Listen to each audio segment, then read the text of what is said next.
Welcome to another episode of the Luxembourg Mind. Today, we have a really special guest, and this episode is unlike none we've done before. Our guest today is a humanitarian, a peace ambassador, the founder of the Art of Living Foundation, which is one of the world's largest volunteer-led organizations. Come in.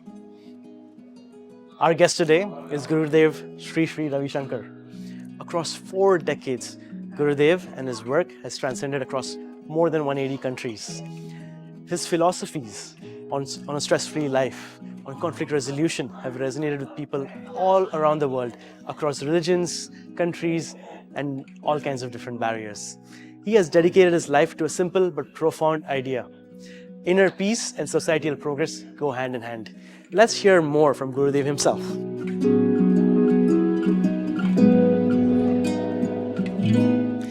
Well, Gurudev, thank you very much for coming down to Luxembourg. We are delighted and honored with your presence here. I wanted to start the discussion with a big picture view of your work, your legacy, and your reach. We've been following your life and your amazing journey for a while, and we've seen, when I compare you, most spiritual leaders, they spend their lives teaching individuals, but you've advised presidents, prime ministers, you've negotiated in conflict zones. So I'm trying to get a sense for how that transition happened and what we can learn from watching leadership operating at that level. You see, when you have something which is very useful for everybody, it speaks for itself. So, when I meet people, I don't meet them as somebody. I meet them as only human beings. No, I don't meet people because they hold some position or they have some qualification. No. For me, every individual is worth the same. Every human life is very valuable. And so from that angle, I would only see how I can help them out. When you come from a space of what you can do to the other person. For example, I tell you, doctors don't, when they treat a patient, they don't see, whether this patient is a rich or poor or is someone influential or uninfluential. For a doctor, every patient's life is valuable. I would say the same thing, with me too. On that note, can I ask you a little bit about spiritual thinking and the potential impact it can have? Again, I'm coming from the angle of, your work with governments, your work in conflict zones. Can you give us any examples or situations where spiritual thinking succeeded in an area where traditional diplomacy didn't? Oh yeah, many incidents. You can see, if you see from ancient India, spiritual leaders always had a role to play in bringing people together, in changing the mindset of the society. It has always been there. In recent times, you can say Mahatma Gandhi. What would you call him? Political leader or spiritual leader? Mahatma Gandhi was basically very spiritual. Indeed. Every day, 6 o'clock, he would sit and do satsang wherever he was. And anyone in his ashram, Sabarmati ashram, he would call his place as ashram. And in the ashram, he would ask people to take 11 vows. So, spirituality has always been a guiding force in the world for humanity to progress humanly. You see? Do you, I hear the Indian examples and those really resonate with me because I've grown up learning about them. Do you also see this reflecting in the rest of the world? Oh, yes. For example, Nelson Mandela was Yes. Desmond Tutu was also part of this. And there has been many spiritual people in the West also. They have been a source of inspiration for people, for bringing in transformation. With me, with the techniques that we teach, it is not confined to one religion or one a nationality, because this is very useful for people all around to better themselves, for making them feel better with themselves, for having the clarity in the mind. See? And stress levels are so high. Today, in this time of loneliness, anxiety, and stress, people need something to uh, Yes. recover from these pressures in the society. And that is where our the Sudarshan Kriya, meditation, and many other techniques that we give. We have designed 67 different type of workshops, catering to all sections of society, for children, for adults, for young adults, for youth, and for prisoners, and for executives. So wide range of programs, combining wisdom and techniques. That has immensely helped the society. Okay. Thanks to my thousands of volunteers, we have 38,000 teachers around the world, and they're doing a fantastic job. Yes, that is truly incredible impact, and I think what you've done through your work is something that maybe a million people together couldn't put together. I mean, just the organization that Art of Living has the impact it's having in today's world is truly remarkable. I wanted to double click on one of the points that you mentioned. You mentioned stress in today's world, and it gets me thinking about the culture that we have. Oftentimes, you look at business, finance, entrepreneurship. Stress is often worn as a badge of honor. People say, "Oh, I'm so stressed," as if it's something to be proud of. So, how much is stress inherently bad, or is there some value to it? And if there's value to it, what's the limit? How do we know what the limits of acceptable stress are? If someone wears their mental problem as a badge, it is called masochism. The word for that is, enjoying one's disease, right? That shouldn't be encouraged. Mm. People want to get out of stress. Stress is not something anyone relishes. If someone is stressed out, that means they are not communicating well with their colleagues and their co-workers or the workers under them. Nobody wants to work under someone who is very stressed out. Correct? Yes. Because stress breaks down the communication. When communication breaks down, trust breaks down, and then conflict arises. We have enough conflicts in the world. And if someone says, "Look, I create more conflicts," then they really need some treatment. Is there such a thing as healthy stress? I wouldn't call that. Stress is too much to do, too little time, and no energy. Okay. This is the formula for stress. Sure. How can that be a called healthy thing? There is nothing called a healthy disease. Sure. Is there anything called a healthy flu? Makes sense. I also wanted to touch upon something else that you mentioned about the world today, the stressful environment in which the world is going through. You see an increase in polarization, people either in this camp or that camp, and the bridge to connect them is somewhat dissipated. Wise people need to take that role. Yes. We need many bridges today. There are a lot of, canyons were created. We need the bridges. Why are we living in this time where these canyons have been created? It seems more... As I said, the gap widens between people, communities, societies, and family because of stress, breakdown of communication. And we need someone who is very neutral to bridge the gap. That is necessary today.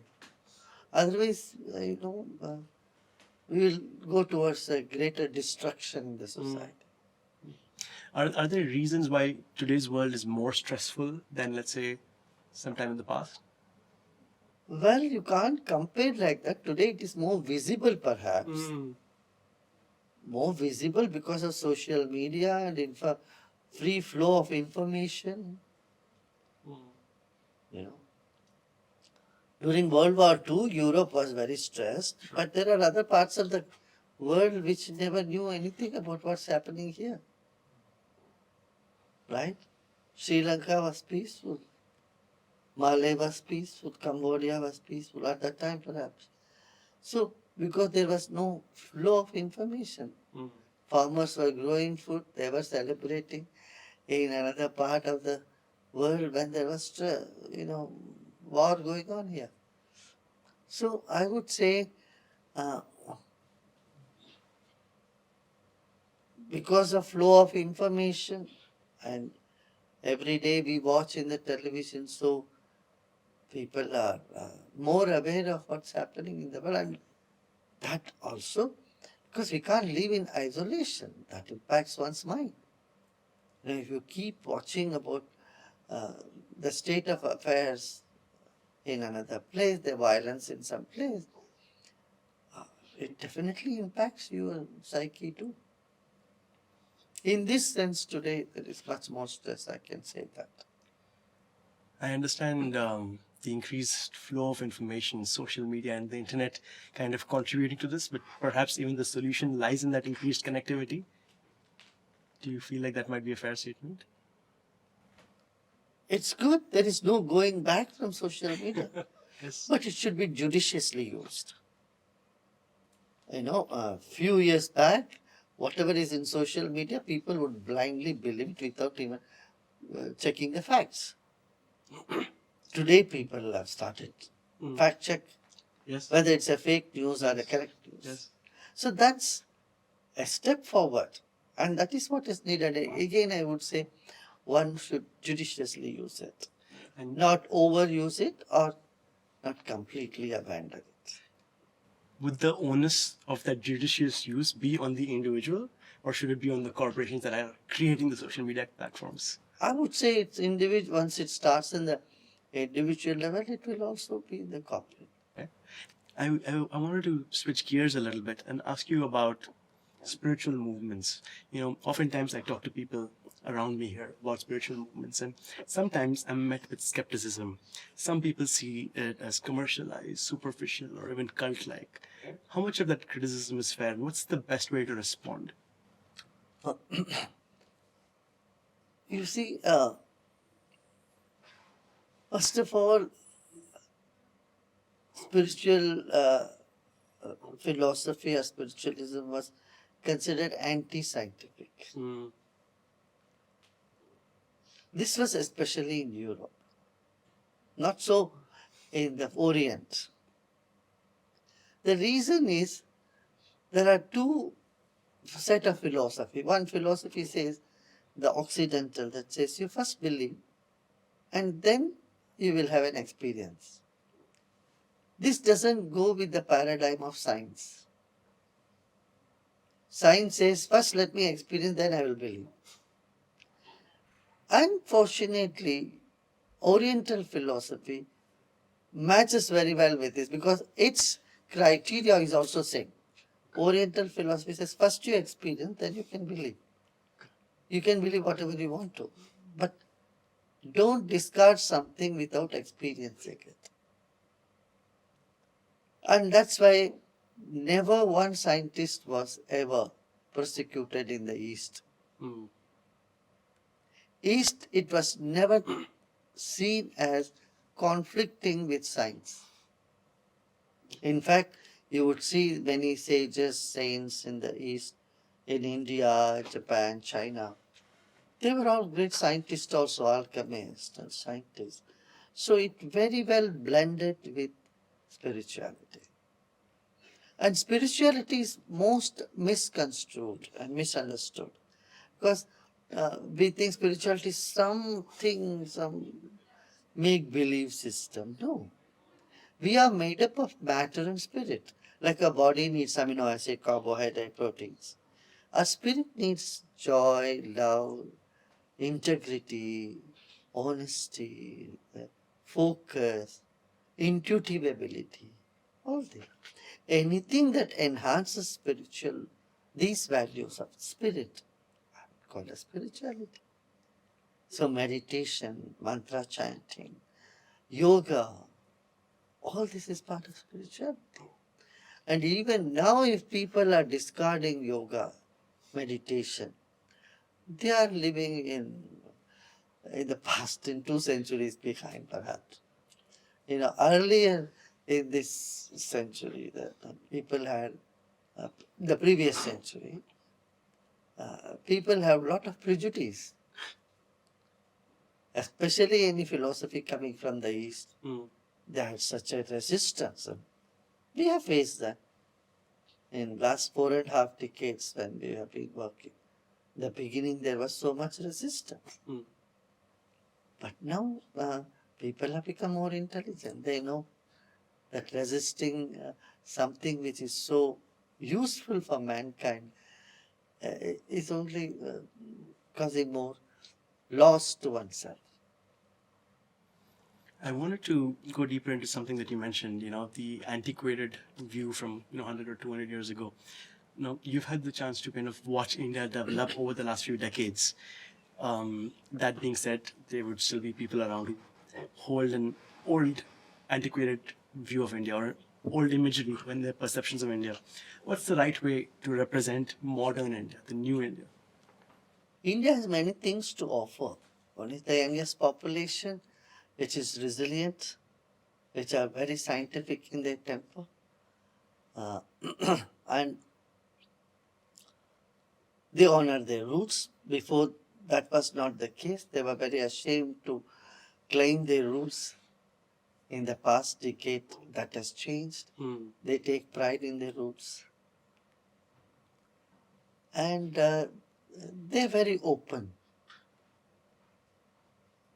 Like you, for example, in Indian entrepreneurs who come to any country, they integrate very well with the local culture, civilization. At the same time, they honor their civilization. But the thing is, it's not fanatic. Indians cannot be fanatic of any sort. If there are some, that is a very small fringe elements. Fanaticism, not on a large scale. On the same lines, can I also ask you, India is being led for the last few years by Prime Minister Narendra Modi. He's managed to connect to so many people at a very different level. Are there specific leadership lessons or qualities that enable him to connect to so many people? Yeah, Prime Minister Narendra Modi has brought a lot of changes in India. First of all, the infrastructure, what he has made now. And then, really caring for the poor people. That's something, which has become a reality today. So many people have come up from the poverty line. And then he's working day and night without any holidays, works very hard. Though there is lot of things to happen in India, I wouldn't say India is shining, that type of thing. No, there is a lot of things to happen. We still lack a lot of things, and many things need to be done. But yet, with the Prime Minister taking care of things and talking to people, another tradition that he started, Man Ki Baat, Yes. in which he stays connected with people, the whole country, with the villagers, asking them, talking to them, giving message to them. This was never done before. So there are many first things that he has started. In this sense, India from being the 14th place in the economy has come to 5th place, 4th place, 5th place is in itself a big change. You meet a lot of people. You meet heads of state, celebrities, billionaires, and ordinary people from every walk of life. What's a common thread that connects everyone? Is there something that they have in common, like a common denominator across their dreams, their aspirations, their struggles? Everyone is a human being and they have good intentions. If you want to find one common thing in a group, everyone is looking for happiness and want to spread happiness. Either they are looking for happiness, or if they are happy, they want to see how I can bring happiness to others. That's beautiful. And that's the job we are doing. Art of living is there to bring a smile on every face on the planet. Wonderful, you have a good smile. Thank you very much. Is there a message you'd like to pass on to our Luxembourgish audience? Luxembourg is a beautiful country, a very loving country, a lovely country. And I wish the people of this country to be number one in the index of happiness. Be happy and spread happiness and be a source of inspiration for everyone. That's beautiful and very kind of you. Thank you very, very much, Gurudev, for coming down to Luxembourg and sharing your thoughts with us.